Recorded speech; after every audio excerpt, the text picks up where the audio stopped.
bɛɛ lajɛlen ni maliyɛn de sigiyɔrɔ bɛ Mayitali ma wagati la alhamdulillah comme an ye formation su sɔgɔmada in na an y'a ye Arasa ka déclaration kɔnɔ a y'a jira k'a bɛ Sumala senfɛ mais ɲɛna k'a fɔ a ye kuma caman fɔ kana ni argument caman ye ni hakililaw caman ye pour que a bɛ se ka mɔgɔw n'u hakililaw cɛ cogo min na bon o bɛɛ kɔfɛ a nana laban ko a ka candidat ye Sumala Sise Sumala min n'a donna Mali fonction n'a donna gouvernement kɔnɔ Alifa Kan na ni IBK tun y'a ka premier ministre ye bon o temps wagatiw la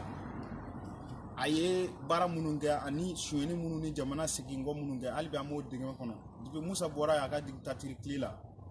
Mali a bɛ ka jigin dingɛ de kɔnɔ a ma bɔ IBK y'o ministre dɔ ye Sumala Sise y'o ministre dɔ ye IBK y'o député dɔ ye Sumala Sise y'o député dɔ ye kana se fo bi ale IBK kelen mɔ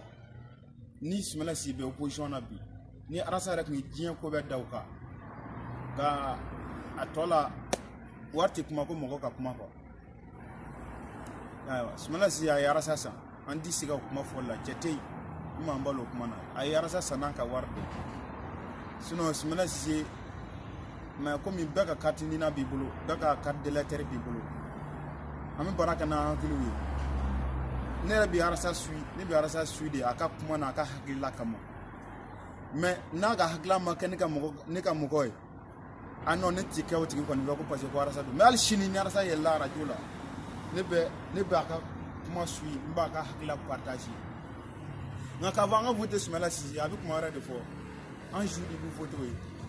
an ka carte d'identité b'an kun yan an ka fɛn bɛɛ b'an kun yan an ti voter Sumala ye o cogo kɔnɔ fiyewu o cɛ tɛ yen wa Arasa yɛrɛ tɛna se ka jouer voter fila ko n'a donna bureau kɔnɔ a bɛ taa ka yɔrɔnin na kuyɛnin na a bɛ tɛgɛ da Sumala Sise kelen kan a kelen ni pewu de bɛ se ka voter Sumala Sise kelen pewu ye a yɛrɛ de b'o si dɔn ye bon mɔgɔ o mɔgɔ ba k'a suit bɛɛ n'i ka hakilila don an kɔni ti kala ye ka taa ɲɛ turu o la ka ban IBK la k'an bɛ taa Sumala Sise ta wa ni Ala y'a kɛ ko Sumala Sise ko a tɛmɛna deuxième tour la an bɛ IBK ta an ti IBK bɔ yen fiyewu ko an bɛ Sumala Sise sigi o nɔ la parce que Arasa ye kuma o kuma fɔ a bɛɛ ye tiɲɛ ye mais Arasa o Sumala a ma changer dɛ o Sumala kelen de bɛ yen a ma bila fanga yɔrɔ la a ma yɛlɛma wɛrɛ jira an na a ma foyi jira an na a ye yɛlɛma min kɛ fana b'a ka wari di Arasa nin ma o kɔni yɛlɛma o yɔrɔ yelen don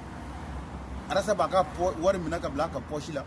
a ka miliyɔn jɛ ka k'a kun a bɛ Mali fa bɛɛ yaala n'a ka d'a ye a bɛ avion ta a bɛ yaala o bɛɛ ye Arasa ka ko de nka mɔgɔ minnu b'a kɔ k'a ka Arasa soutenir ten an tɛ bagan ye koyi a t'a ɲɛ yɛlɛ k'a fɔ de ni Arasa ye décision fɛn wa an ka tugu o kɔ ten tɛ ko dilan dɛ wani m'o fɔ a ye wa n'aw ma tɔgɔ dɔn a bɛ k'a jugu sago ye parce que ale ko ko programme Arasa ma wolo ka ninnu sɔrɔ jɛna wa Arasa bɛna mɛ de fɔ ninnu ɲɛna ko olu t'o si dɔn programme min bɛ IBK bolo n'i y'a da Arasa ko a kun bi pɛrɛ sur Arasa yɛrɛ kun na o don fɛ Arasa kun na k'a ka programme kalan wa walayi Arasa ka manifeste CDR ka manifeste n'i y'a bɔ k'a di IBK ma IBK bi n ka cɛ ka a b'a fɔ ka na k'a fɔ ka na k'a fɔ ye ka tila k'a fɔ Arasa in ɲinɛna nin yɔrɔ in kɔ dɛ wa Sumala Sise ni IBK bɛɛ ye kelen u bɛɛ tun bɛ adama in na u bɛɛ ye adama kɛ ɲɔgɔn fɛ wa a bɛɛ y'a président kɛ tilekan dere fɛ o Sumala ma yɛlɛma Arasa yɛlɛmana o nɔfɛ parce que k'o wari di ma an tɛ an sɛbɛkɔrɔ tɛ c'est à dire n'i ye Arasa ka kumaw lajɛ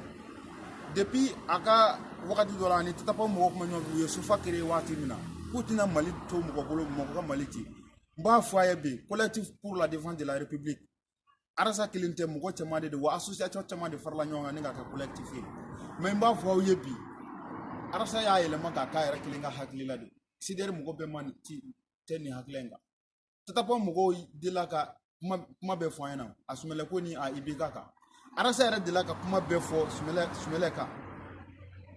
ka to hali bi SOFA ɲɛmɔgɔ de don mais ani Tatapo mɔgɔ division ni jɔ dama olu u ma jɛ nin ma fiyewu ani masasi minnu u si ma jɛ nin ma mais ka bɔ ten dɔrɔn ko parce que ko cɛ y'i san i bɛna fɔ ko jama b'i kɔ wara t'i kɔnɔ ko jama sɔrɔla de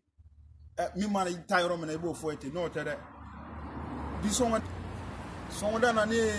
arasa ka video do partager abaka fo video ngono ko ibeka shuka usane sumela nyina ma o video o kara kasoro o kara na kuma chara wakati mina o kara depuis 2013 14 mun ngono mabe wa sura ta sumela si fe ayo fo kada kundi manga sumela si ma ke president follow sumela si te posi wera la aya fo ka sumela si to posi mina sumela si ebo posi kele de la fengele mi changer o ka warta ka di arasa mo nota sumela si ma bo posi la kapsi ka jamana yele ma ko mo ko confiance ka jamana dal programme mes sumela si bolo ibeka taka chantai programme arasa bolo ibeka taka chantai ni ibeka ka programme de ki kumbi pre memuna programme ko te na fura baka klo ibeka dala sumela si mana sigi ibna tla kimina premere damina dala tukuni wa me anti jenowe ibi sigi masika fo boy beka ta ibna sumela si sigo beto premere klia shera ju mi bolo ki na fe do kera premere na ni mi togodo ay la ko ba ngamana kane election de mena na ko ibeka sumela si na fo 2016 election kono communal mun kera yoro ni fe bama district yoro la district yere bala ke aw election kono na arasa ko may ke fa bela jeli fe kataka sumela si ko sumela si ti wuli ni ngati na fio ko parti ban nu ti wuli sisa RPM ou RD ani adema ko ti wuli ko ni bi zo nyini ibi to wulu adema de kono ko mali zo bere bora adema kono arasa ya fo ko sumela si nya president effectivement sumela si nya president 2010 sumela si nya president ibe ka fana bora o RPM de kono kana adema kono kana RPM kiri sumala si boro kono kana URD kiri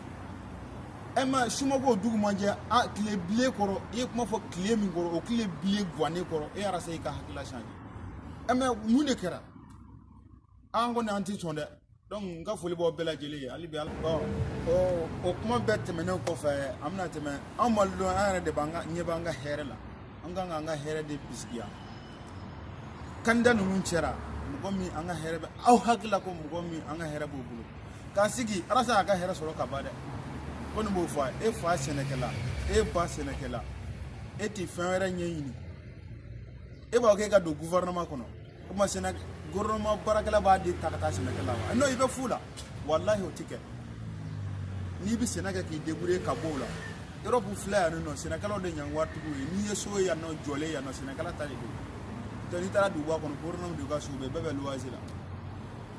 senekala boka tugo arasa ko kuna ke arasa na ke jigi unye arasa ko ante baka yo kam singa taje hay tugo karsa ko hawa am tugo ko na fo baka video no form la tumna no anga nga determina ke folo